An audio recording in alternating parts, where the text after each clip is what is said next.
오늘 우리에게 주신 하나님의 말씀 함께 보도록 하겠습니다. 에베소서 3장 7절부터 11절까지 말씀입니다. 에베소서 3장 7절부터 11절까지의 말씀입니다. 저 한 절 여러분 한 절 교독하고 마지막 절은 합독하도록 하겠습니다. 이 복음을 위하여 그의 능력이 역사하시는 대로 내게 주신 하나님의 은혜의 선물을 따라 내가 일꾼이 되었노라.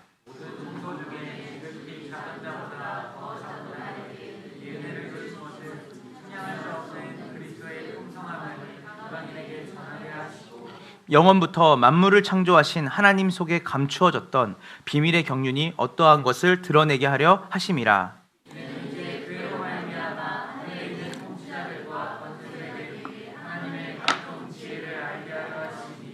합독할까요? 곧 영원부터 우리 주 그리스도 예수 안에서 예정하신 뜻대로. 아멘, 아멘입니다. 지난 시간에 이어서 이제 은혜를 주제로 계속해서 이제 설교를 해나가려고 합니다. 자, 오늘 이 본문의 내용을 여러분에게 잠깐 설명하자면, 지금 바울은 어디에 있냐면 감옥에 있습니다. 감옥. 학자들 안에서도 의견이 분분하지만 사실 마지막 2차 그 감옥 생활을 할 때 사도 바울이 이 에베소서를 쓰지 않았나 대부분 학자들이 추정을 합니다. 확실한 것은 바울이 지금 갇혀 있는 상황이었다는 거죠. 근데 이 바울이 갇혀 있다라는 그 이야기를 에베소 지역에 있는, 소아시아 지역에 있는 교회들이 이 소식을 들었어요. 네, 사실 이 당시에 사람들이 가지고 있었던, 이때는 수치와 영광의 문화가 있었거든요. 이 로마 시대는. 그러니까 수치와 영광이 뭐냐면 감옥에 가는 것을 굉장히 수치스럽게 여겼어요. 그리고 그것은 굉장히 사람으로서는 상식 이하의 행동을 한 사람이나 사실은 인간답지 못한 행동을 가진 사람들이 그 수치를 당하는 장소가 감옥이라 여겼기 때문에 그들을 지도하고 그들이 우러러봤던 바울 선생님이 감옥에 갔다라는 것은 그 당시에 있던 사람들에 있어서는 굉장히 낙심되는 이야기고 그들을 되게 좌절시키게 하는 이야기였다는 거죠.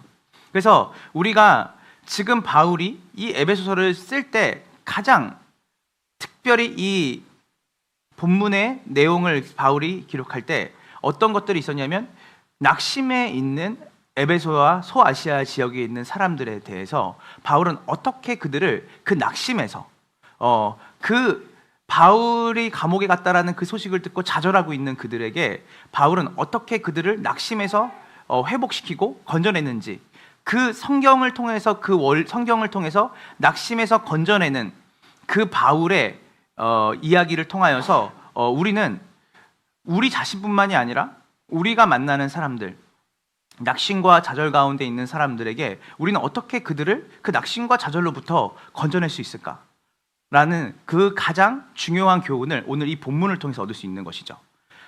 낙심 가운데 있었던 사도 바울, 그렇게 보였죠. 감옥에 있었기 때문에. 그리고 그 사도 바울을 통해서 낙심과 좌절을 경험하고 있던 에베소 교회의 성도들, 그러니까 이 낙심과 좌절을 이 바울은 어떻게 헤쳐나가고, 그리고 그들에게 궁극적으로 이 낙심과 좌절을 이길 수 있는 힘이 무엇인지를 오늘 이 성경의 본문을 통해서 우리에게 말하고 있다는 것입니다.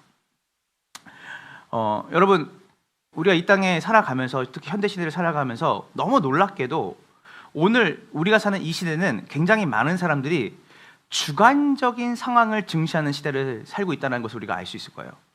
그래서 뭐라고 말하냐면, 내가 어떻게 느끼나, 내가 어떤 상태인가, 내가 지금 행복한가, 내가 불행한가, 여기에 너무 많은 에너지를 쓰고 빼앗기는데 우리가 우리의 삶을 던진다는 것이죠. 그래서 오늘날 우리가 포스트 모더니즘이라고 말할 때 포스트 모더니즘의 가장 특정되는 것은 무엇이냐면 자기 중심성이에요. 한번 생각해 보세요. 여러분, 오늘 행복하세요? 불행하세요? 아니면 기쁘세요? 슬프세요? 그래서 뭐가 중요하냐면 지금 내가 느끼고 있는 그 기분, 내 상태가 중요하다는 거예요. 그래서 오늘도 예배를 드리러 올 때 내가 오늘 마음이 안 좋아, 그러면 예배 자체도 사실은 내 주관적인 해석에 따라서 예배가 드려지기도 하고 안 드려지기도 한다는 것이죠. 그래서 오늘 바울은 자기의 고난이죠. 자신의 고난, 바울이 겪고 있는 수치, 낙심될 수 있는 상황, 그리고 그 바울을 보면서 또 좌절하고 낙심하고 있는 에베소 교회 성도들에게 무엇을 얘기하는 거냐면, 환경이라는 주제, 내가 지금 어떻게 느끼고 있느냐는 그 기분과 감정을 다루기 전에 바울은 객관적으로 그 주변의 환경의 변화, 환경으로부터 오는 좌절과 낙심을 다루기 전에 자신을 요동하지 않게 만드는, 자신의 그런 감정에 요동하지 않도록 만드는 그 핵심 기준이 있다라는 것을 이야기하는 거예요. 여러분, 저는 단순히 하나님의 말씀은 그냥 우리에게 어떠한 이야기나 원리나 교훈을 주는 걸 넘어서 실적으로 우리의 삶에 연관된 얘기를 해주시는 거거든요. 그러니까 우리가 환경 때문에 지금 내가 불행하다고 느끼고 때로는 어떠한 상황 속에 내가 지금 좌절할 수 있는 상황에 있을 때 우리는 어떻게 여기서 우리는 회복할 수 있고 우리는 좌절과 낙심을 넘어서서 소망을 바라볼 수 있는가, 그것을 오늘 바울은 말씀을 통해서 우리에게 이야기하고 있는데요. 그것은 뭐냐면 변하지 않고 요동치 않는 객관적인 실체, 객관적인 표대를 우리에게 바라보라고 이야기하고 있다는 것이죠.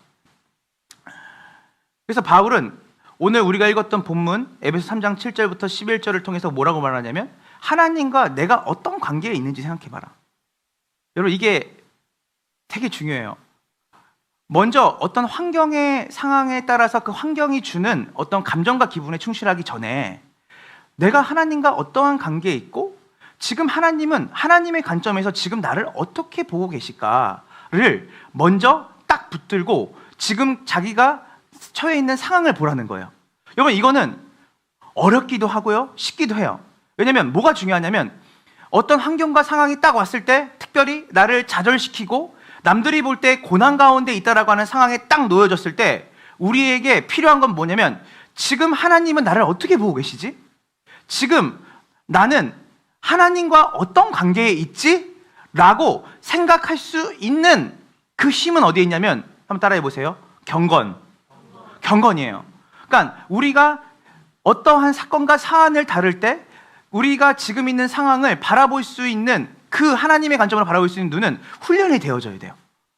그렇지 않으면 지금 내가 어떤 환경 때문에 주어지는 기쁨과 그 불행과 그 감정이 나를 순식간에 장악하고 휩싸이게 만든다는 거예요. 또 두 번째로는 말씀을 통해서, 이런 예배를 통하여서, 또한 믿음의 공동체를 통해서 지금 내가 처해 있는 좌절과 고난의 상황을 넘어서 객관적인 실체, 객관적인 진리를 바라볼 수 있도록 해주는 주변에 의미 있는 타자들이 있어야 된다는 것이에요. 그것이 없다면 우리는 그 사안, 지금 내가 처해져 있는 환경과 상황이 나를 불행하게 만들면 그 불행 속에 갇혀서 우리는 살아갈 수밖에 없는 존재라는 것이죠. 바울은 이렇게 얘기합니다. 지금 너희가 볼 때 나는 굉장히 수치스러운 상황에 놓여져 있는 것처럼 보이지? 바울이 말하는 거예요. 에베소에 있는 에베소와 소아시아 지역에 살고 있는 교회들에게. 왜냐하면 그들은 바울, 자기가 따르고 자기들의 선생님이었고 사실은 믿음의 표대와 같았던 사실은 그 바울 선생님이 감옥에 있는 것 때문에 그들은 굉장히 낙심이 되고 좌절이 된 거죠. 근데 바울이 이렇게 얘기하는 거예요. 너희가 볼 때 내가 죄수같이 느껴지지? 죄수, 감옥에 있는, 그래서 수치스럽고 걱정도 되고 내가 여기서 뭔가 해를 당할 것 같은 낙심이 너희 가운데 있지만 사실 너희가 표면적으로 보는 그 죄수의 모습으로 내가 여기 있지만 나는 갇힌 게 맞고 매인 게 맞지만 나는 이 감옥과 이 당시에 네로 황제가 왕으로 있었을 때거든요. 황제로. 그러니까 폭정과 그리고 그 신앙의 탄압을 조금씩 이뤄가는 그 시기였기 때문에 바울이 너희가 어쩌면 나를 붙잡고 매고 감옥에 갇히게 한 게 누구다? 네로 황제라고 생각을 하지만 사실은 그렇지 않다. 한번 따라해 보겠어요. 나는 복음에 매여 있다. 자, 이게 되게 중요해요. 그러니까 겉으로 볼 때는 엄청난 그 황제의 권력과 그 당시에 있었던 로마가 가지고 있는 힘으로 자신을 감옥에 넣었고 고난 가운데 매게 한 것 같지만 사실은 자기는 복음에 매였다는 거예요.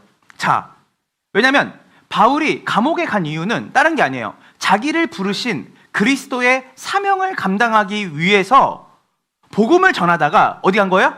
감옥에 간 거예요. 그래서 바울은 자신을 이 감옥에 가두는 것 때문에, 갇힌 것 때문에 우리가 로마에 대해서 분노할 필요도 없고, 그리고 자기 자신을 불쌍히 여길 필요 없다는 거예요. 왜냐하면 본인이 감옥에 간 이유와 목적은 뭐예요? 복음을 전하는, 복음의 메인자로 자기가 그 감옥에 있다는 거예요. 표면적으로는 감옥에 갇혀 있지만 사실 자신은 복음의 메인자로 이 자리에 있다라는 정체성을 가진 거죠. 자, 그래서 바울은 시련과 고난의 시기를 이 감옥에서 보내고 있는 거죠, 사실은. 자기 개인적인 느낌으로 이 고난과 시련의 시기를 통과하는 게 아니라 하나님이 자기를 어떻게 보고 있는지, 나는 하나님 편에서 어떠한 존재로 여기 있는지에 대한 객관성을 근거해서 주관적인 삶의 환경의 해석을 그는 뭐 하는 거예요? 배제시키는 거예요, 먼저. 자, 여러분, 우리 오늘 본문 7절을 한번 다 같이 한번 봅시다. 준비, 시작.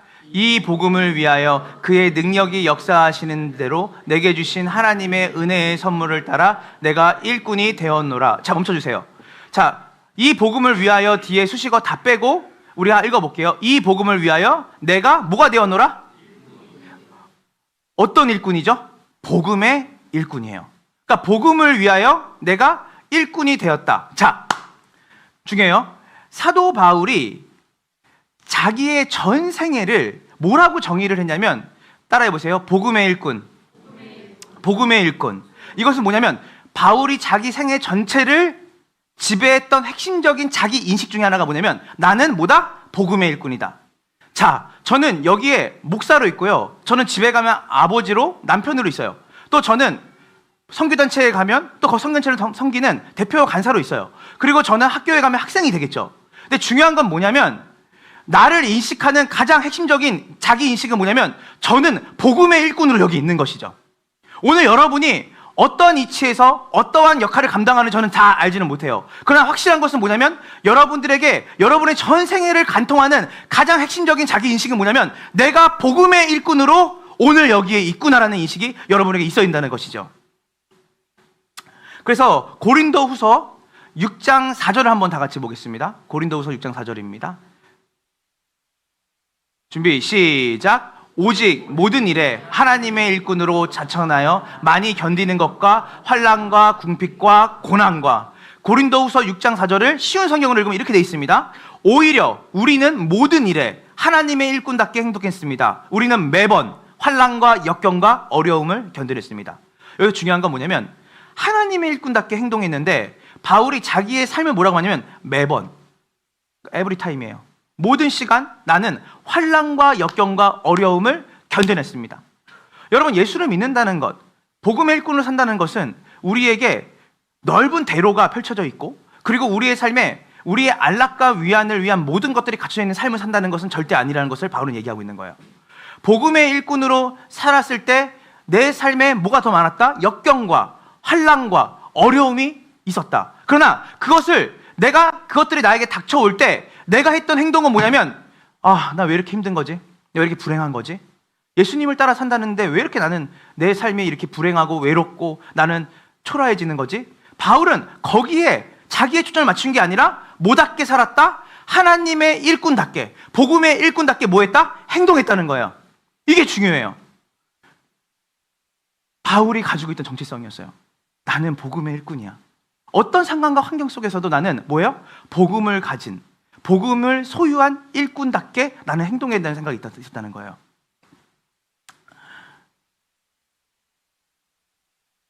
사랑하는 여러분, 저는 우리가 나를 돌아보고 나를 생각할 때 내가 복음의 일꾼이라는 생각, 하나님이 그 영광스러운 복음, 예수 그리스도 안에 있는 풍성함과 부유함을 나에게 주시고 그것을 내 삶으로, 내 언어로 표현할 수 있는 그 영광스러운 복음의 증인으로 살아갈 수 있다라고 하는 그 정체성, 그 기쁨, 그 감격. 그러니까 여러분이 지금 나는 누구의 아무개의 누구다, 아무개의 누구다, 어떤 관계 형성을 여러분이 말하기 전에 여러분의 가장 객관적인 여러분의 정체성은 무엇이냐면, 나는 복음의 일꾼으로 여기에 있구나 라는 정체성이 있기를 소망합니다. 여러분 다 아시겠지만 저희 집이 다둥이잖아요. 그러니까 애셋인데, 그러니까 뭐 말로 하자면 뭐 표현할 수 없을 만큼 아내랑 많이 다퉜고요. 그리고 아이 셋이 사실은 다 다르고, 그리고 아내가 진짜 많이 힘들었죠. 저는 사역이 저의 인생의 전부였던 것처럼 저는 막 가정보다는 사역을 따라 막 다녔던 사람이기 때문에 늘 지금도 죄스러운 마음을 갖고 삽니다. 근데 아내의 행동에, 그 태도에 변환점이 있었어요. 매번 힘들다, 너무 이게 쉽지 않다, 아이를 키우는 게 어렵네, 여보 2살 터울로 막 이렇게 막 하는데 아내가 어느 순간에 뭐라고 말하냐면, 여보, 새 아이를 양육하는 게 목적이 아니라 그러므로 너희는 가서 모든 민족과 족속을 제자로 삼으라고 했는데, 아이들이 예수님의 제자라는 생각을 하니까 이 아이들을 예수님의 제자로 멋지게 키워야겠다는 생각이 들었다는 거예요. 이건 뭐냐면 정체성을 바꾼 거죠.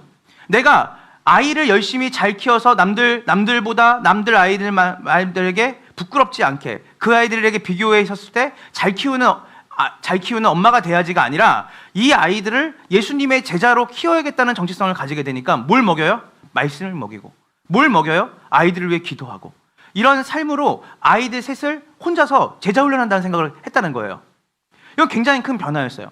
그다음부터 아내의 태도가 여전히 힘들고 어려움 속에 있지만 본인이 새 아이를 제자로 키워야겠다는, 예수님의 제자로 키워야겠다는 그 생각을 가지고 아이를 대하니까 지금 자기의 시간이 멈춰 있는 것이 아니라 지금 가장 위대한 일을 내가 하고 있구나. 어떤 일? 제자 삼는 일을 하고 있구나. 그래서 육아가 제자 삼는 일로 바뀐 거예요. 그러니까 이 안에 역동이 있고 이 안에 자기가 해야 되는 일들이 얼마나 가치 있게 여겨졌는지를 저한테 얘기를 할 때가 있습니다. 그때부터 아내의 태도가 많이 바뀌었어요. 정체성이에요. 여러분, 우리가 빌립보서를 지금 보진 않지만 빌립보서도 뭐냐면 옥중서신이거든요.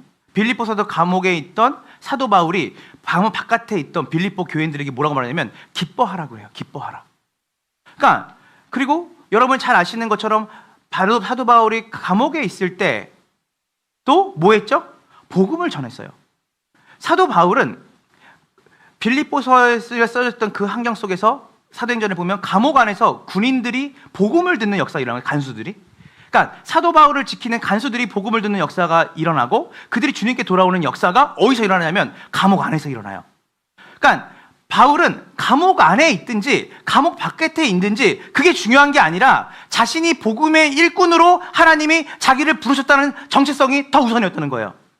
저는 오늘 우리가 가진 상황과 환경이 누구는 비교 위에 서서 좀 더 나은 환경일 수 있고 누구는 남들과 비교했을 때 좌절되고 절망되는 상황이 있을 수도 있어요. 그러나 중요한 거는 그 상황과 환경이 우리에게 해석이 되어지기 전에 우리가 하나님의 복음의 일꾼으로 그 자리에 서 있다면 우리는 복음의 일꾼답게 행동하는 걸 생각해야 되는 것이지 지금 내 기분이 불행하냐 내 기분이 행복하냐가 아니라는 것이죠. 그래서 바울은 자기가 감옥이 아니든 복음을 전하고 그것을 인하여 감격해하는 바울의 모습을 우리는 보게 되는 것이죠. 어쩌면 오늘 지금 환경 속에서 제가 다 알지 못하고 또 여러분들도 지금 감당하지 못하는 환경과 상황이 있을 수 있어요. 이때 여러분이 자기 주관적 해석을 내려놓고 하나님이 나를 어떠한 사람으로 이 자리에 두셨지? 나는 하나님과 어떤 관계지? 내가 복음의 일꾼이지. 나에게 매번 어려움과 시련과 고통이 있겠지만 그 속에서 나는 복음의 일꾼으로 부름받았기 때문에 복음의 일꾼답게 행동해야겠다 라고 하는 바른 정체성이 여러분에게 회복되기를 주님의 이름으로 축원합니다. 그래서 바울은 자기가 복음의 일꾼이라는 정체성, 복음의 일꾼이 되었다라는 것을 어느 정도로 심하게 표현하냐면 이렇게 표현했습니다. 고린도전서 9장 16절입니다. 우리 한번 다 같이 볼게요. 고린도전서 9장 16절 준비 시작. 내가 복음을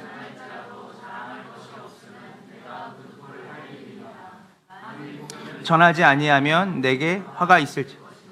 네, 여기서 뭐라고 하죠? 내가 복음을 전할지라도 뭐 할 것이 없다고요? 자랑할 것이 없으면 내가 부득불 할 일이니라. 이걸 영어 번역으로 보면 이렇게 말해요. 나의 운명이다 라고 말해요. My destiny라고 얘기하거든요. 나의 운명이다. 무슨 말이냐면 복음을 전하는 것, 그러니까 이 부득불이라는 말, 그러니까 내가 내 자의로 내가 상을 얻으려고 이 복음을 전하는 사람들 있잖아요. 내가 이만큼 전하면 내가 이만큼 하나님께 복을 받고 내가 이만큼 열심히 하면 누군가의 인정을 받기 위해서 그 복음을 전하고 복음대로 살려고 하는 사람이 있는데, 사도 바울은 뭐라고 말하냐면, 저는 복음의 일꾼이라는 정체성을 가지고 있기 때문에 이 비잉이죠, 내 존재에서 자연스럽게 나오는 건 뭐냐면 복음을 전하는 삶이 나올 수밖에 없다는 거예요. 복음을 말하고 복음의 삶을 살아가고. 저는 여러분에게 증언만을 얘기하는 게 아니에요. 여러분이 나가서 뭐 예수 천당 불신지옥을 외치고 사형리를 외치는 삶이 얘기 아니라 여러분의 삶 전체가 뭐예요?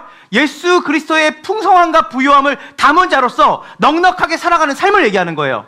사람들이 볼 때 너의 그 넉넉함, 너의 풍성함, 너의 그 부요함은 어디서 오냐 할 때 예수 그리스도께서 우리에게 주신 풍성하고 부요한 하나님의 복음이 우리를 넉넉하게 만드는 것을 우리는 보여주는 삶인 거예요. 이게 뭐냐면 복음의 일꾼답게 살아가는 삶이에요.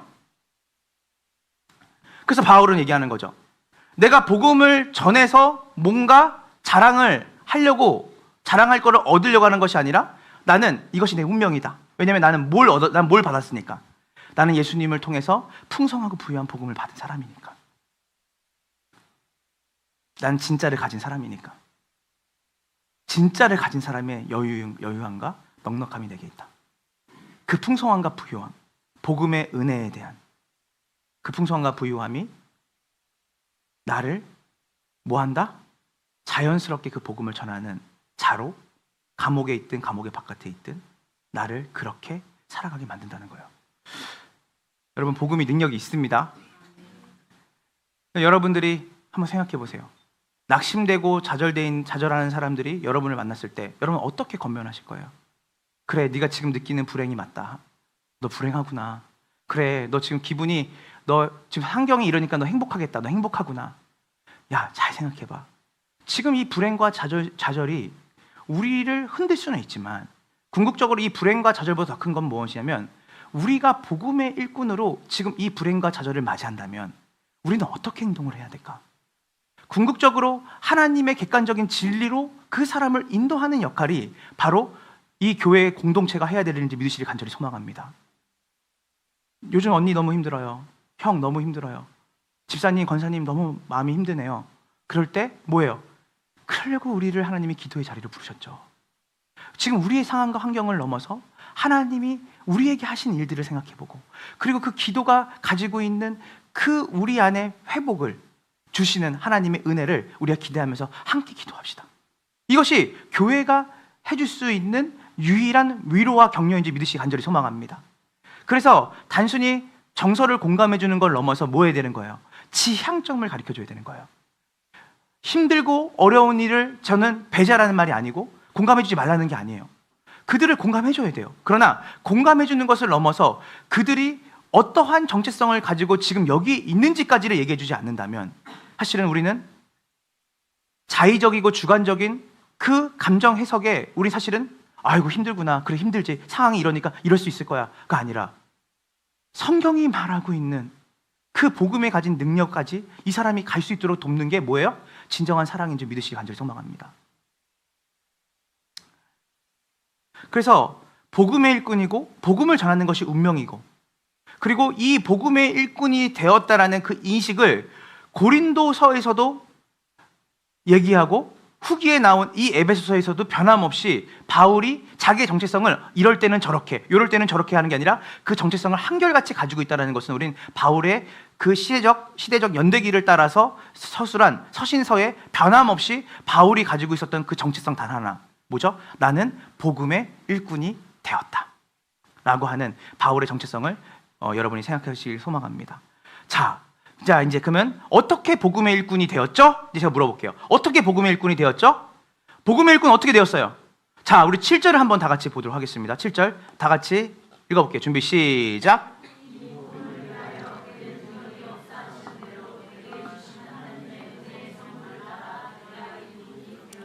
따라해보세요. 하나님의 은혜로.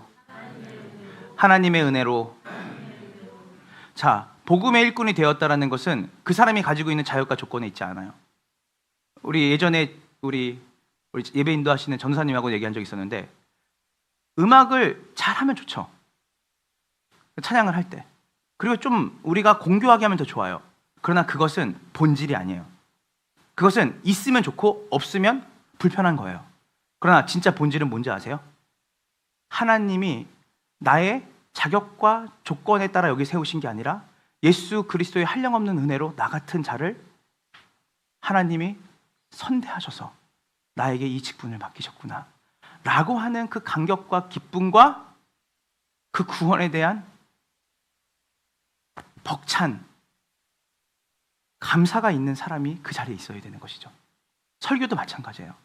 우리가 말을 잘하는 사람 얼마나 많습니까? 설교 준비하는 거 책 잘 읽고 정리 잘하면, 그리고 응변 잘하면 누구든 전할 수 있어요. 그러나 우리가 하나님이 우리에게 그 직분을 주신 것, 그리고 그 일을 맡기실 때는 작은 거 큰 거 상관없이 그것은 은사에 따라, 우리는 계속 은사 얘기를 하지만 은사보다 더 핵심적인 그 밑바탕에 있는 뿌리는 뭐냐면 하나님이 은혜로 나를 이 자리에 세우셨구나라는 거는 그 감격이, 그리고 그 벅찬 감동이 우리 가운데 없다면 사실은 우리는 그것을 통해서 뭐죠?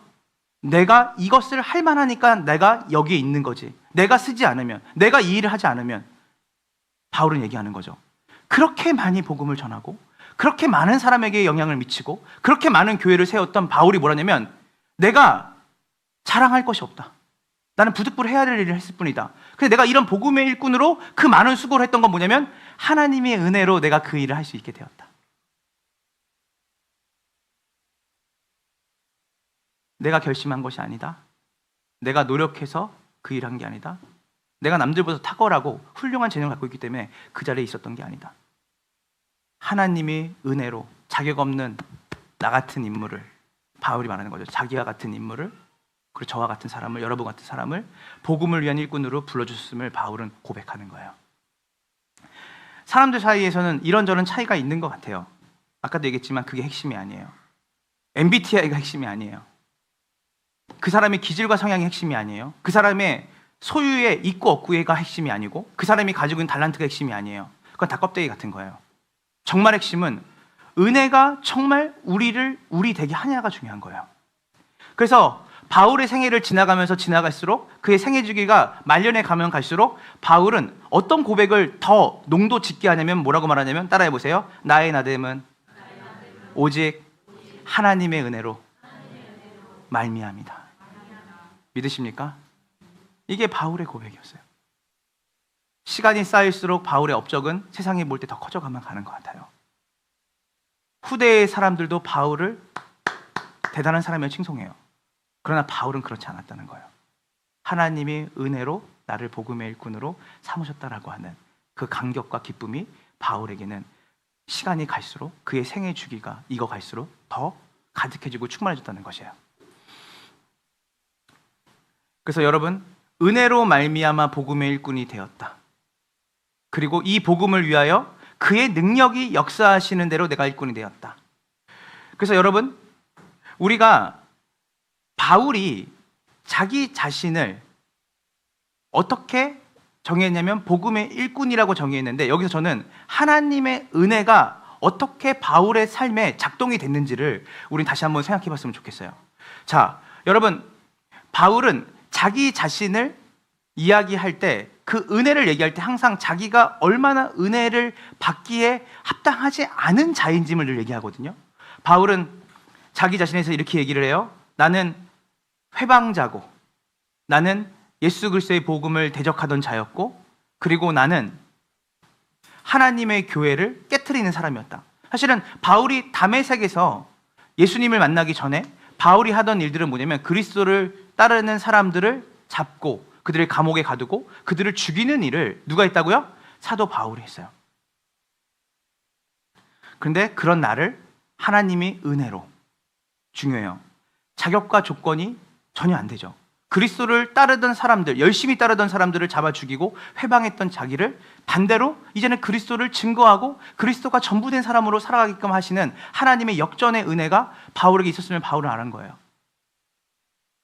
여러분, 저는 우리가 이 은혜를 기억하기를 원해요. 나 같은 사람이 어떻게 구원을 받을 수 있었지? 가끔 이런 생각해요. 나 같은 사람이 어떻게 여기서 말씀을 전하는 사람이 될 수 있지? 뭐 길게도 안 봐도 될 것 같아요. 한 주간의 삶을 생각했을 때 내가 그 위대하시고 거룩하신 하나님의 말씀을 전할 수 있는 자격이 나한테 있나? 오늘 우리가 더 넓혀서 우리가 한 주간의 우리 삶을 봤을 때 우리가 오늘 예배를 나와서 하나님 예배를 받으세요라고 할 수 있는 그 하나님 앞에 우리가 드릴 게 있나? 우리의 삶에 거룩함이 조금이라도 있나? 우린 정말 선한가? 우린 정말 자격이 있어서 오늘 예배를 섬기고 자격이 있어서 오늘 예배를 드리고 자격이 있어서 하나님 앞에 찬양과 감사와 경배를 올려드릴 수 있는 건가?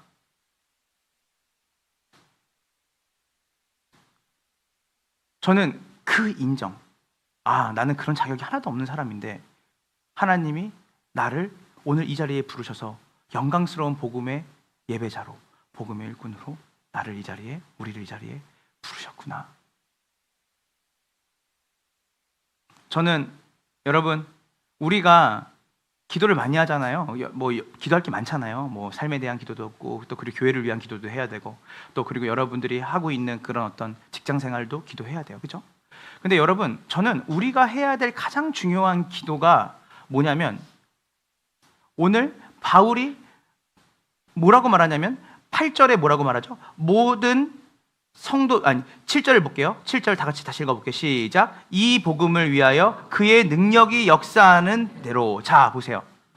저는 우리가 많은 기도를 해야 된다고 생각하지만 가장 기도 중에 우리가 놓치지 말아야 될 기도는 뭐냐면 바울과 같이 예수님을 따르는 사람을 회방하고 박해하고 죽이고 예수님을 대적했던 자기 자신을, 이게 되게 중요해요.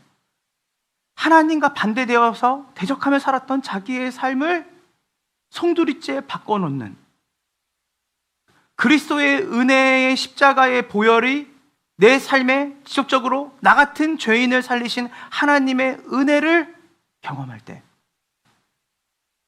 나 같은 사람도 바뀌었다. 나 같은 사람도 변화됐다. 여기서 7절에서 말하는 그의 능력이 역사하신 대로는 뭐냐면 이빨이 금이빨이 되고 뭔가 내가 가진 어떠한 가마력이 사람들에게 뭔가 가마를 주고 이런 게 아니라 뭐냐면 하나님의 한량없는 은혜가 그리스도의 십자가를 통해서 내 삶에 충만하게 임했다는 것을 깨닫고 믿게 하는 능력. 그 능력이 바울을 통해서 어디까지? 모든 이방인들에게 전해지기 원한다. 그냥 형식적인 게 아니라 정말 참되게 변화되는 은혜의 권능이 효율적으로 효과적으로 역사하시는 하나님의 은혜의 능력이 나 같은 죄인을 의인으로 바꾸시고 나 같은 죄인을 하나님의 자녀로 삼으신 그 은혜를 우리를 통해서 하나님이 나에게 임했던 그 은혜의 능력이 나를 통해서 누군가에게, 내 지인들에게, 내 이웃들에게, 그리고 나아가서는 이 지역에, 이 열방에 그 은혜의 능력이 어디까지? 온 세상까지 뻗어나기를 원한다. 여러분, 그래서 하나님의 나라는 말에 있지 않고 능력에 있다 할 때 성경이 말하는 능력은 뭐냐면 예수 그리스도의 십자가의 능력인지 믿으시길 간절히 소망해요. 그래서 바울은 그 능력이 나타날 때 뭐가 나타나요? 내가 죄인이구나. 내가 예수 그리스도의 은혜 없이는 내가 살아갈 수 없는 사람이구나. 자격과 조건이 되어서 내가 이 자리에 있는 게 아니라 자격과 조건과 깜이 안 되는 나를, 우리를 하나님께서 자신의 자녀로 삼으시고 당신의 아들을 내어주실 만큼 우리를 사랑했구나 라는 그 은혜를 경험해야 되는 것이에요. 이것이 정보로 가지고 있으면 안 돼요. 정보로 가지고 있는 사람이 가장 위험해요. 왠지 아세요? 결정적일 때 이 정보는 도움이 안 돼요. 뭐가 도움이 되냐면 경험이 도움이 되거든요. 그러니까 내가 어떠한 선택을 할 때 우리는 이렇게 생각해요. 정보를 가지고 있으면 이 정보가 발동이 되겠지. 안 돼요. 사람은 자신의 경험을 벗어날 수가 없거든요. 여태까지 해왔던 방식대로 일하게 돼요. 여러분, 정말 은혜를 정보로 가지고 있지 않고 정말 그 은혜가 여러분의 삶 가운데 경험되기를 소원합니다.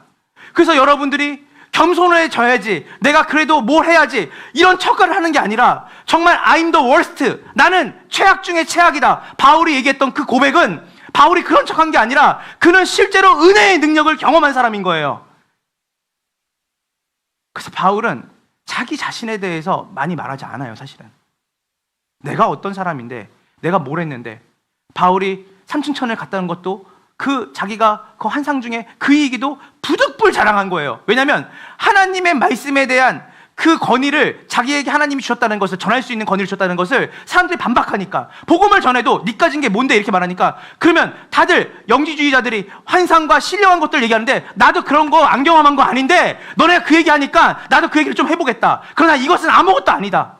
사실 예수님이 중요하다. 그리스도가 중요하다. 그분의 십자가가 중요하다. 그분이 우리에게 주신 은혜가 중요하다. 오늘 이 시간을 통하여서 우리 안에 바울이 그렇게 생각했구나라는 정보가 아니라, 오늘 여러분의 삶 가운데 자격 없는 자에게 주신 그 하나님의 은혜가 다시 여러분 가운데 경험되어지고 회복되는 시간이 되기를 주님의 이름으로 축원합니다. 그래서 우리가 기도할 때, 하나님 은혜의 권능이 내 삶에 역사되게 해주세요. 하나님 은혜의 권능이 나를 통해서 다른 사람에게 전해지게 해주세요. 그 거만했던 사람들이 정말 그 복음을 듣고 하나님 말씀을 듣고 꼬꾸라지게 해주세요. 하나님, 내가 가진 게 다른 사람들한테 비교 우위에 있어서 내가 가진 스펙, 내가 가진 소유, 내가 가지고 있는 어떤 알량한 그 무언가가 하나님의 은혜를 받을 수 없게끔 만들었다면, 하나님 오늘 그것들이 온 우주를 만드신 그 하나님이 자신의 전부를 내어주실 만큼 나를 사랑했다라는 그것이, 내가 자격과 조건이 돼서 날 사랑하신 게 아니라 그분의 한량없는 은혜가, 한량없는 자비가 나를 오늘 이 시간 영원한 나라를 꿈꾸게 하고, 오늘 이 시간 하나님의 나라를 소유한 자로 살게 하는 놀라운 은혜를 줬구나. 그 은혜의 권능의 능력이 하나님 오늘 저에게 임하게 하여 주시옵소서. 그리고 우리를 통해서 이 지역에 임하게 하여 주시옵소서. 그래서 어떤 면에서 사람의 진실한 변화는요, 사람은 변화를 하잖아요. 어떨 때 변하죠? 강력한 외압이 있거나 자기가 어떤 목적을 추구하기 위해서 사람은 변화를 해요. 그러나 그것들이 사라지면, 자기의 이익과 유익이 사라지면 사람은 변화하는 걸 멈추고 원래 자기의 모습으로 돌아가거든요. 그래서 참된 변화라고 말할 수 없어요, 사실은.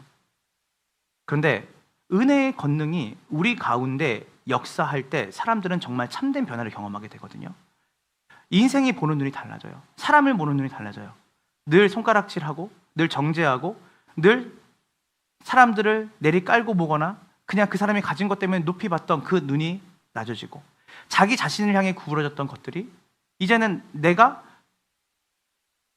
얼마나 존귀한 사람인지를 깨달으면서 동시에 내가 얼마나 하나님의 은혜가 필요한 사람인지라고 하는 그런 겸손하고 낮은 마음이 우리 가운데 작동하기 시작되는 거죠.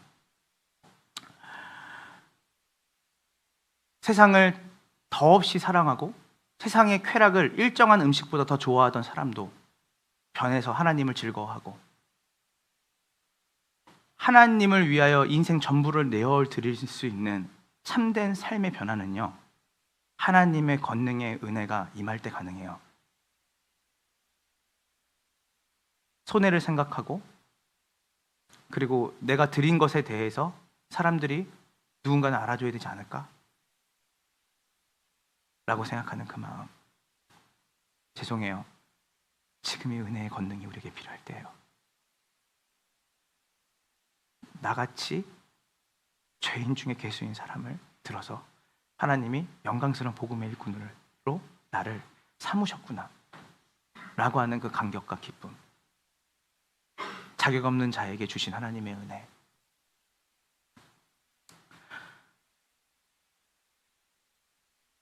저는 오늘의 시대 정신은 계속해서 뭐라고 말하냐면, 사람이 변화되지 않는다고 얘기를 해요. 야, 사람은 안 변해. 야, 사람이 어떻게 변해? 쟤를 뭘 준다 그러면 변할걸? 저희가 아이들 키우면서 그걸 되게 많이 느끼거든요. 여보, 사랑이 진짜 안 변한다. 기쁨이 진짜 안 변한다. 어떻게 쟤는 한결같냐? 근데 우리가 간과하는 게 뭐냐면, 사랑이가 예수님 만나면 바뀔 수 있어요. 우리 기쁨이가 예수님 만나면 변화될 수 있어요. 어떤 조건으로 변화되는 게 아니라 하나님의 순전한 은혜, 그 아들을 내어주시기까지 우리를 사랑하신 그 은혜를 경험하게 되면 저 아이는 정말 그 이름대로 누군가에게 조건 없는 사랑을 줄 수 있는 아이로 바뀔 수 있어. 참된 변화는 그 은혜의 권능이 그에게 임하면 변할 수 있다는 것을 우리는 확신해야 돼요. 그래서 세상 사람들이 많아요. 예수 믿는 사람이 다 그저 그렇지 뭐. 다 그렇고 그렇지. 정말 우리가 구해야 될 것을 구하지 않았기 때문이에요. 정말 우리가 바라봐야 될 것을 바라보지 않았기 때문이에요. 교회가 더 넓고 더 많은 것을 교회가 세상과 같이 똑같이 구하는 것을 통해서 그것을 얻는 걸 복이라 생각하면 안 돼요. 진짜 여러분에게 오늘 이 교회가 줄 수 있는 가장 큰 복은 나같이 자격도 조건도 안 되는 사람에게 하나님이 그 아들을 내어주시면서 나를 사랑하신다고 말하고 나를 구원하셨구나. 그 은혜 때문에 감격이 되어지고 기쁨이 되어지는, 그것이 교회가 누릴 수 있는 가장 큰 복인 줄 믿습니다. 바울에 대해서는 여러분 다 잘 아시죠? 제가 아까 얘기했던 것처럼 바울은 늘 자기에 대해서 은혜를 얘기할 때 I'm the worst, 나는 최악이고 나는 죄인 중에 개서고 나는 회방자였고 나는 만삭되지 못하여 난 자고 나는 사도들 중에서 지극히 작은 자고, 저는 이 말씀을 너무 되게 뼈를 때렸는데 뭐냐면 사도 바울이 뭐라고 말하냐면 모든 성도들 중에 가장 작은 자가 나다. 여러분 생각해 보세요. 모든 교회에 있는 사람들보다 가장 작은 자가 누구다? 이 인식은 어떻게 이렇게 할 수 있을까 싶어요. 우리는 항상 내 안에 불평과 원망이 자리 잡을 때는 어떤 게 있냐면, 그래도 내가 저 사람보다 더 하고 덜 하고, 그리고 내가 뭔가를 내가 자랑할 게 있을 때 저 사람이 거기에 내 기준에 따라오지 못할 때 불평이 나오잖아요. 근데 바울은 뭐라냐면 자기가 모든 성도들 중에서 가장 작은 자라는 인식을 가졌다는 거예요. 제가 로잔 모임을 갔는데 한 목사님이 이렇게 말하더라고요. 바울은 유교 문화의 전통에 따라서 우리처럼 그런 척 하지 않았을까? 내가 그래도 겸손한 척, 제가 모든 사람들 중에서 가장 교만한 사람입니다. 제가 모든 사람들 중에서 그래도 가장 제가 뭐 가진 게 없고 뭐 이런 사람이죠. 이거는 유교 문화에서는 뭐죠? 미덕이에요. 미덕. 그런 척 하는 거. 근데요, 바울은 실제로 자기의 인식을 그렇게 했다는 거예요. 여러분, 이렇게 할 수 있겠어요? 내가 모든 사람들보다 가장 기도 안 하는 사람이지 뭐. 내가 하나님의 나라에 가장 해가 되는 사람이 나지. 내가 이 교회에 가장 작은 자지. 다들 나보다 낫지.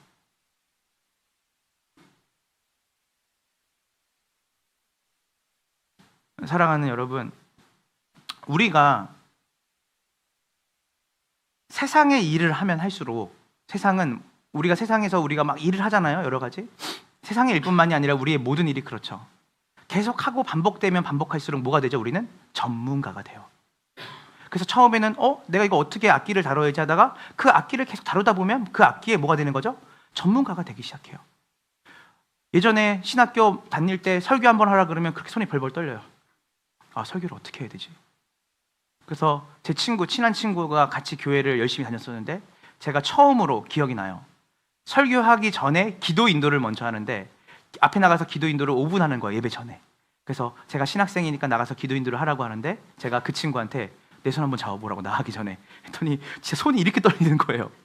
그래서 야, 너 죽을 것 같아. 나한테 이러는 거예요. 너 심장이 밖으로 튀어나온 거 아니야? 그런데 계속해서 그 자리를 쓰니까 긴장이 안 돼요. 그리고 어떻게 기도회를 인도해야 되는지를 알겠어요. 설교도 어떻게 해야 되는지 설교법을 배우고, 그리고 설교를 어떻게 연구해야 되는지를 알면서 조금씩 설교에 대해서 나아지는 것 같아요.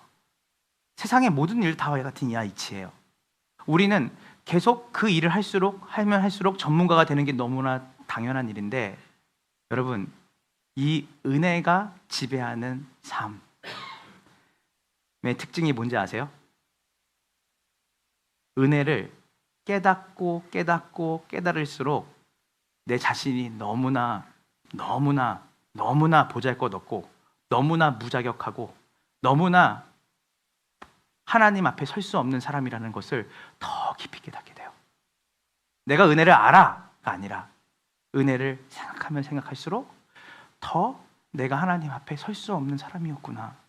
내가 하나님의 은혜 없이는 내가 하나님께 나아갈 수 없는 사람이었구나 라는 사실을 더 깊이 깨닫게 되는 거예요.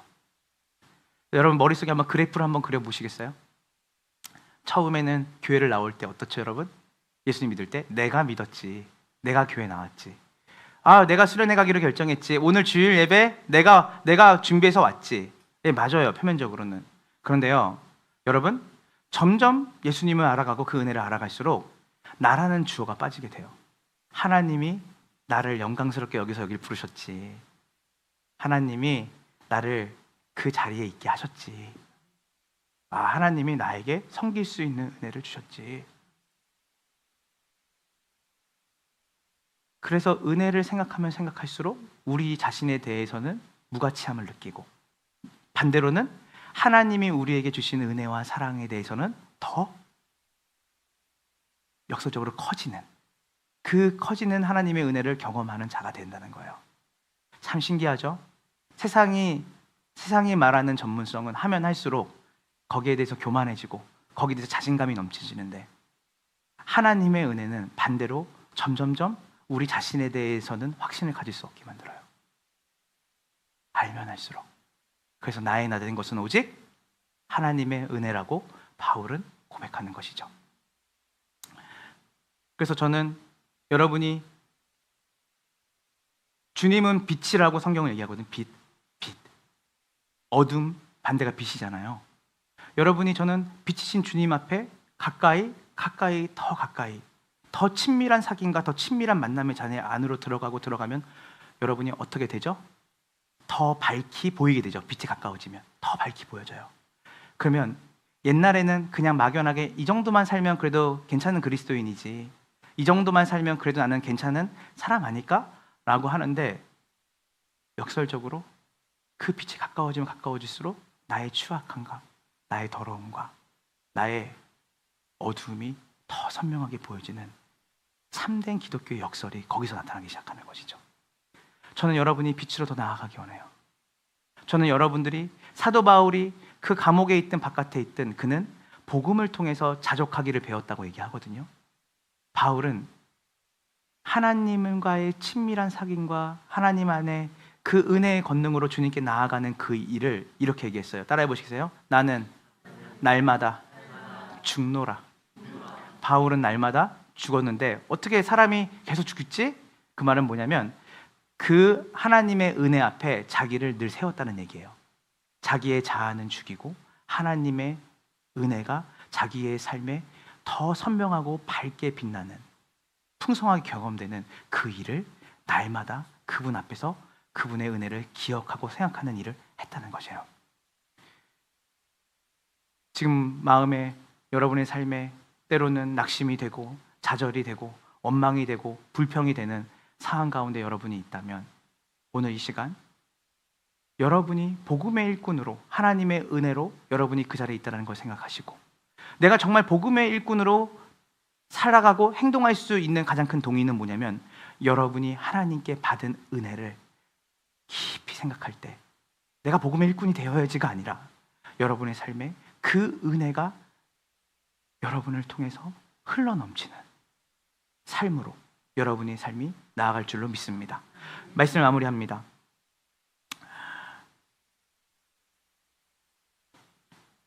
우리 에베소 3장 8절을 한번 읽고 우리 마무리할게요. 시작. 나는 지극히 보잘것없는 그리스도인 중에 하나였으나 하나님께서는 내게 능력과 재능을 주셔서 그리스도를 믿음으로써 누리게 될 부요함을 이방인들에게 전하게 하셨습니다. 복음의 부요함은 말로 다 표현하기 힘들 만큼, 따라해 보세요. 그리스도 안에 있는 부요함. 자, 여러분의 삶이, 예전에 제가 주일학교 교사를 한 4년 했거든요. 그때 되게 엄격한 여자 전도사님이셨는데, 주일학교, 되게 혹독하게 훈련을 시키셨어요. 저희 교회는 주일학교 간식을 교사가 교회에서 받는 게 아니라 각자가 자기 아이들 먹이는 거거든요. 자기 돈을 사가지고. 그러니까 항상 제가 먹였던 게 그 새콤달콤을 맨날 아이들한테 하나씩. 그래서 제 별명이 새콤달콤 선생님이었는데, 왜냐면 그때 제가 군대 제대하고 아르바이트 시작할 돈이 없었거든요. 그래서 6, 7개월 동안은 새콤달콤 하나 사면 8명 아이들 하나씩 나눠주고 간식 주고 막 그랬었는데, 그러니까 어느 날 제가 이제 학교를 다니고 있는데 그 전사님한테 아침에 이제 문자가 온 거예요. 그때는 카톡이 없었어요. 문자가 왔는데 이렇게 온 거예요. 선생님, 사랑하는 선생님, 저한테 이렇게 오신 거예요. 선생님에게 오늘 하루의 생명을 하나님께서 주신 목적과 이유가 있는 거 아시죠? 제가 이분이 뭔 말하려나 딱 아래 보니까 뭐냐면, 선생님이 오늘 하루 생명을 갖고 사는 것은 선생님을 통해서 선생님이 맡으시는 아이들이 하나님의 복음을 경험케 하시려고 하나님이 생명을 주신 거예요. 그 얘기 들으니까 점심시간 되면 전화를 해요, 아이들한테. 이제 엄마들은 전화해서 애들 잘 있냐고 물어보기도 하고. 왜냐하면 그리스도께서 우리를 구원하시는 그 부요함이, 구원하셨던 그 부요함이 우리를 통해서 뭐예요? 모든 이방인들에게 전해지는 거예요. 그게 우리에게 맡기신 가장 주님이 주신 사명이에요. 그래서 예수 그리스도의 부요함과 풍성함이 예수를 믿음으로 우리에게 주어졌는데, 그것은 말로 표현할 수 없는 부요함이에요. 저는 그것을 여러분이 누리기를 원해요. 저는 여러분들이 어떤 상황 속에서도 예수를 믿는다는 것이 얼마나 부요하고 풍성하길래 바울은 그 풍성함과 부요함을 이방인들에게 전하지 않고는 견딜 수 없었을까? 그리스도를 더 깊이 알아가고 그분이 우리를 위해 주신 그 구원을 통해서 우리가 온 천지를 만드신 하나님 아버지의 자녀가 되었다는 권세를 얻게 된다는 것이 얼마나 큰 것인지.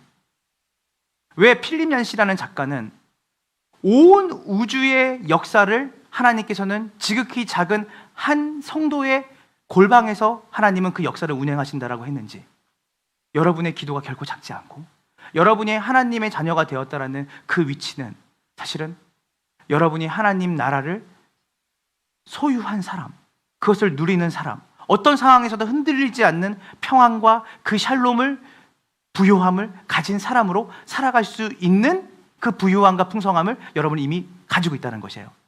그것을 가진 사람들, 그 부요함을 세상 가운데 보여주는 사람들.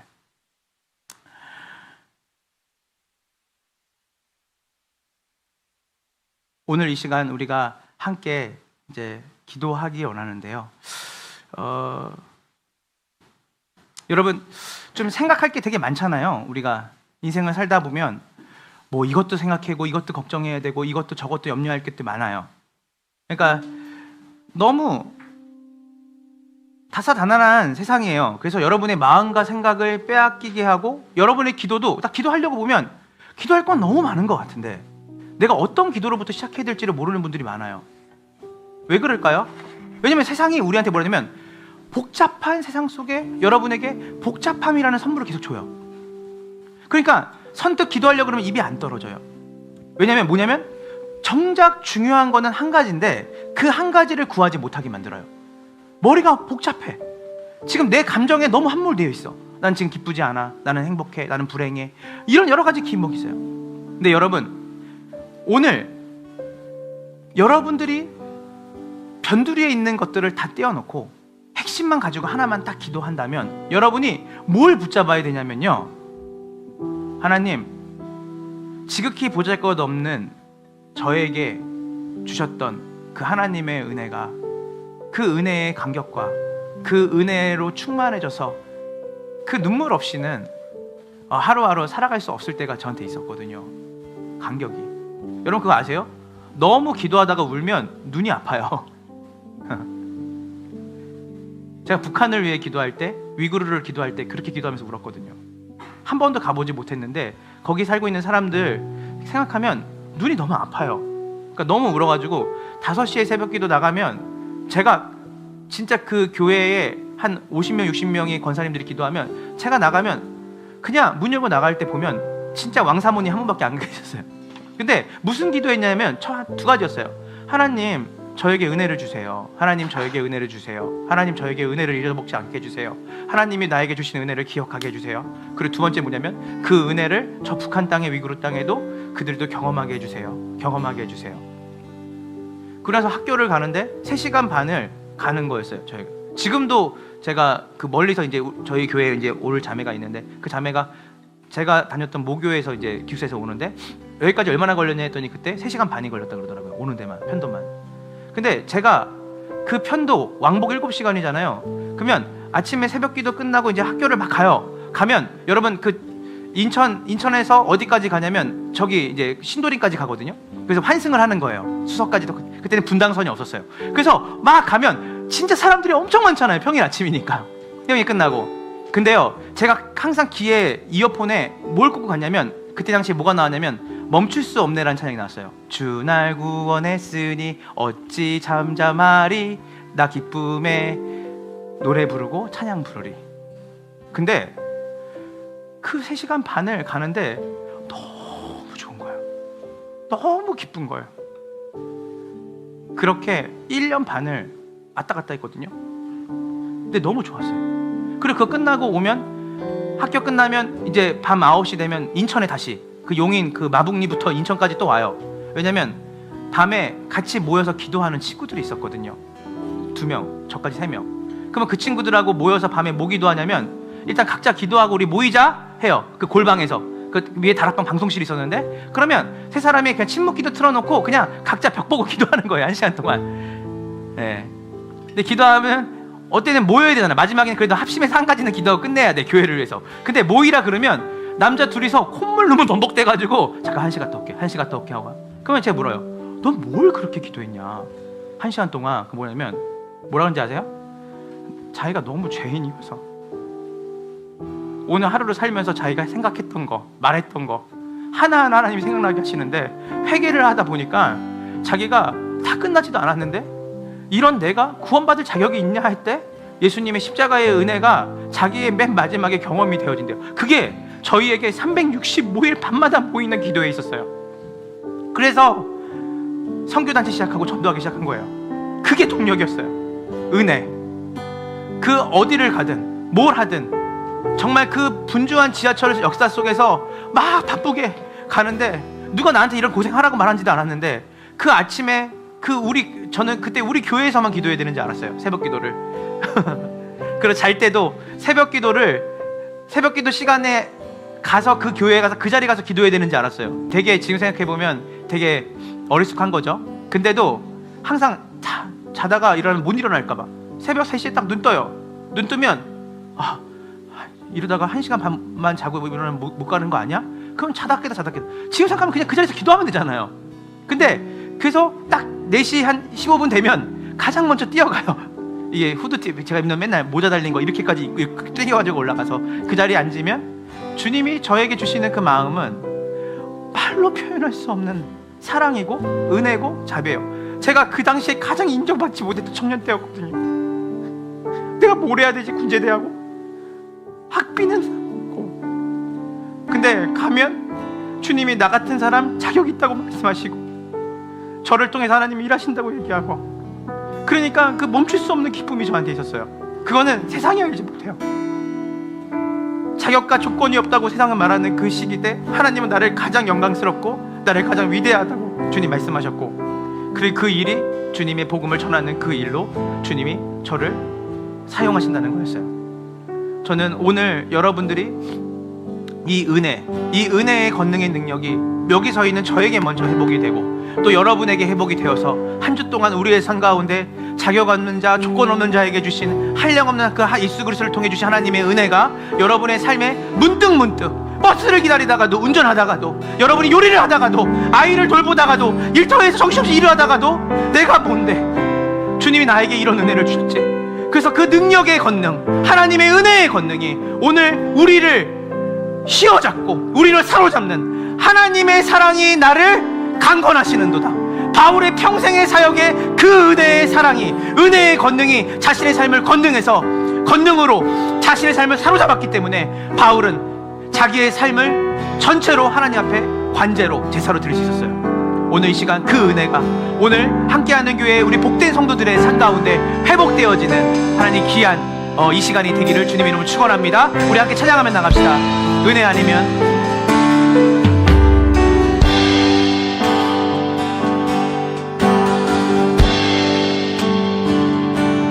어둠 속 헤매이던 내 영혼 갈 길 몰라 방황할 때에 주의 신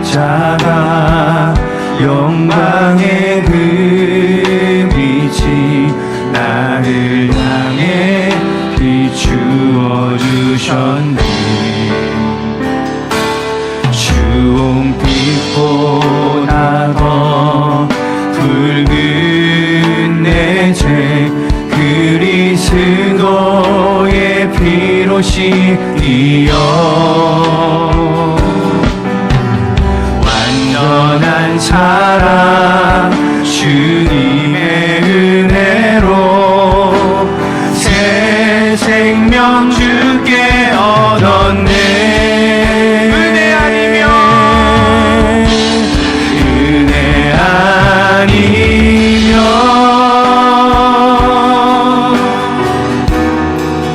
나서지 못하네. 십자가의 그 사랑 능력 아니면 나서지 못하네.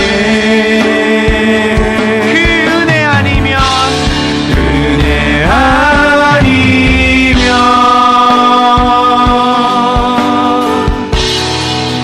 나서지 못하네.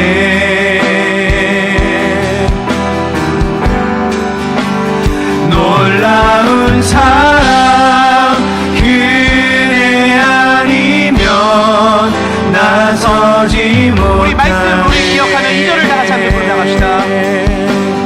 나의 노력과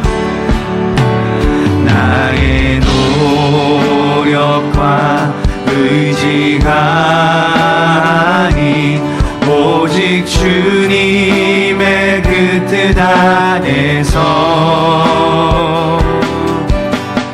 의로운 자라 내게 말씀하셨네. 완전하신 은혜로 은혜 아니면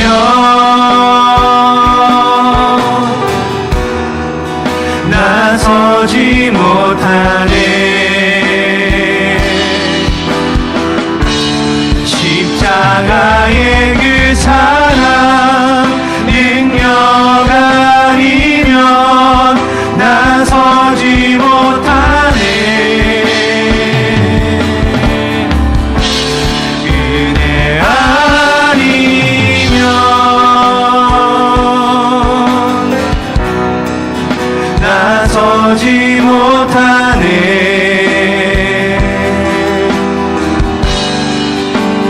놀라운 사랑 그네 아니면 나서지 못하네.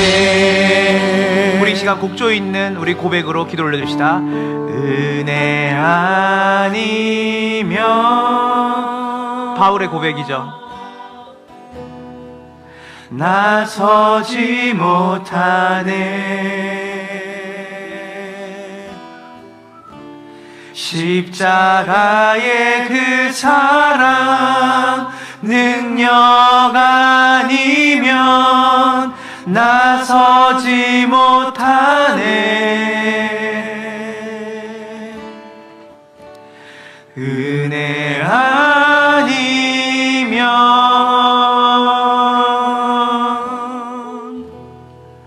나서지 못하네.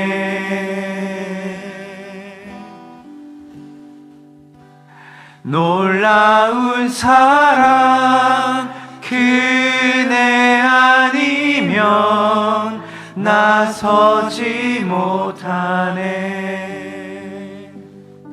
우리 이 시간 오늘 가장 중요한 기도 딱 한 가지 기도합시다. 오늘 죄인 개수에게 임한 하나님의 놀라우신 은혜가 내 삶에 다시 한번 능력으로 임하기 원합니다.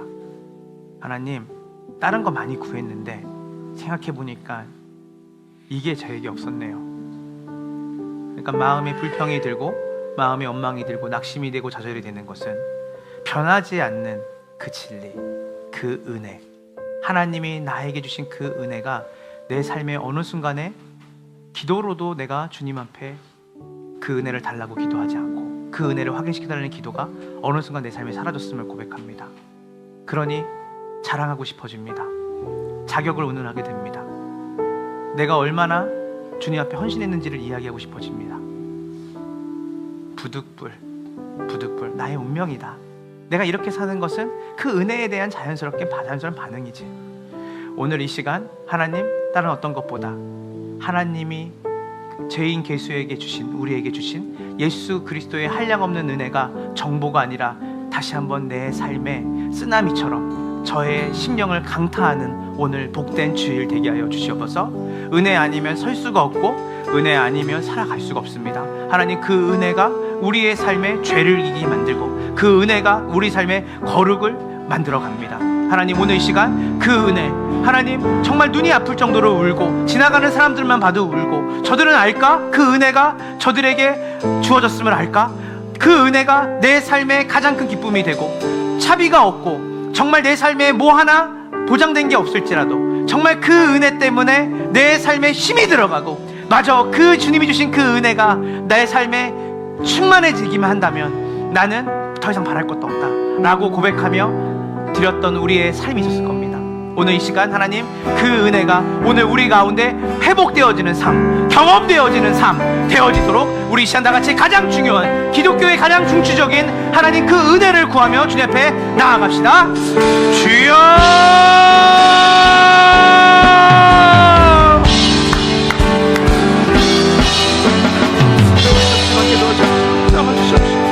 하나님, 이 시간 가운데 하나님, 내가 자랑할 것이 없다. 내가 부득불 이것은 내가 받은 은혜다. 주님이 나를 복음의 일꾼으로 부르셨다. 나를 복음의 일꾼으로 부르셨다. 나같이 자격 없는 자들, 나같이 부족한 자를, 나같이 예방자요, 박대자요, 하나님의 은혜 앞에 설 수 없는 자를 주님이 다시 부르셔서 그 복음의 일꾼으로, 복음의 증인으로 삼으셨다. 바울의 일평생에 가졌던 자기 인식을 나같은 자를 주님이 은혜로운 복음으로 살리시고 그 복음의 일꾼으로 삼으셨다는 것입니다. 하나님, 주님이 우리에게 주셨던 그 은혜가 다시 한번 우리의 삶 가운데 확인되어지고 경험되어지는 오늘 이 시간 되게 하여 주시옵소서. 하나님, 오 놀라운 하나님의 은혜, 그 은혜가 바울을 바울 되게 했습니다. 바울을 바울 되게 한 것은 어떤 물질과 어떤 명예와 권력이 아니었습니다. 그의 삶의 동력은 하나님의 은혜였습니다. 하나님, 오늘 그 은혜가 우리 삶 가운데 다시 회복되기 원합니다. 감옥에 있었지만 감옥에서도 그 좌절하지 않고 주님 그 안에서도 평안과 기쁨을 이야기해주는 그 동력은 예수님이, 예수 그리스도가 자기를 존귀하게 대하시고 거지와 같이 죄인 중에 계셨던 자기를 존대하시고 존귀하게 여기시며 은혜다 여기셨다는 그 은혜. 아니, 우리는 좌절해 있는 자, 낙심해 있는 자들을 어떻게 대할 것입니까? 그들에게 어떠한 조언을 할 것입니까? 성경은 우리에게 어떻게 말하라고 합니까? 주님을 바라봅시다. 저 어두운 세상 가운데 그 은혜가 얼마나 찬란한지를 얘기합시다. 그 은혜가 얼마나 빛나는 것인지를 경험한 우리가, 누리고 있는 우리가 그 은혜를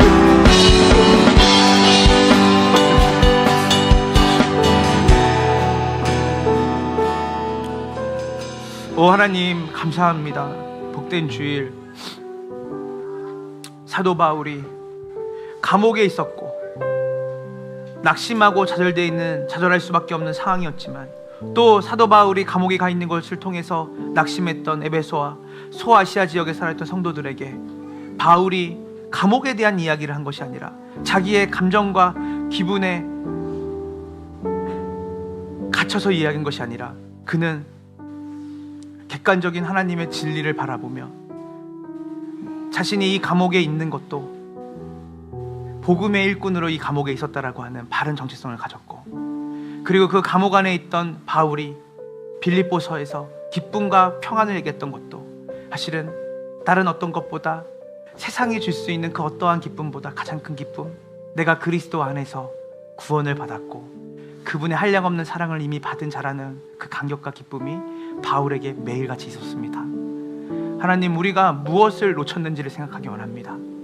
하나님, 우리의 기도의 내용이 혹시나 주어가 내가 되었고 우리가 세상 가운데 또 교회에서 섬기는 모든 일들의 주어가 내가 되었다면, 주님, 오늘 이 시간 바울이 나의 나 된 것은 오직 하나님의 은혜고 하나님의 은혜의 선물로 내가 복음의 일꾼이 되었다라고 고백했던 바울의 자기 부인, 그리고 역설적으로 자기를 부인하고 하나님을 높이는 그 놀라운 그 감격과 기쁨이 우리 가운데 회복되어지는 주일 되게 하여 주시옵소서. 한 주 동안 살아가면서 우리의 일터에서, 우리의 삶의 현장에서 만나는 수많은 비그리스도인들 속에서 우리가 그들을 어떻게 바꿔야겠다, 변화시켜야 될 때가 아니라 우리가 그 속에서 은혜를 아는 자로, 은혜를 경험한 자로 겸손과 사랑으로 그들을 대한다면 그들 안에 우리를 통해서 보여지는 그 차원이 다른 우리의 태도와 말들과 행동을 통해서 그들이 우리에게 소망의 이유를 물어보게 될 때 우리가 받은 그 은혜를 자신 있게 풍성하게 전할 수 있는 이번 한 주가 되어질 수 있도록 주께서 은혜 베풀어 주시옵소서. 이번 한 주간의 우리의 기도의 중심이 은혜를 구하는 것이 되게 하여 주소서. 그 은혜의 권능으로 말미암아 승리하는 한 주가 되게 하여 주시고 그 은혜의 권능으로 말미암아 풍성하고 부요한 하나님을 전할 수밖에 없는 존재로 살아가는 우리 모두가 되게 하여 주시옵소서. 지금은 우리 구주 예수 그리스도의 은혜와 아버지 하나님의 크신 사랑과 성령의 교통하심이 나의 나 된 것은 오직 하나님의 은혜고 그 은혜의 선물로 복음의 일꾼이 되었다라고 하는 바울의 그 고백을 갖고 우리의 일상과 삶 속에서 빛과 소금으로 예수 그리스도의 대사로 살아가기로 결단하는 우리 함께하는 교회 모든 성도들의 삶 가운데 지금으로부터 영원까지 함께 있을지어다.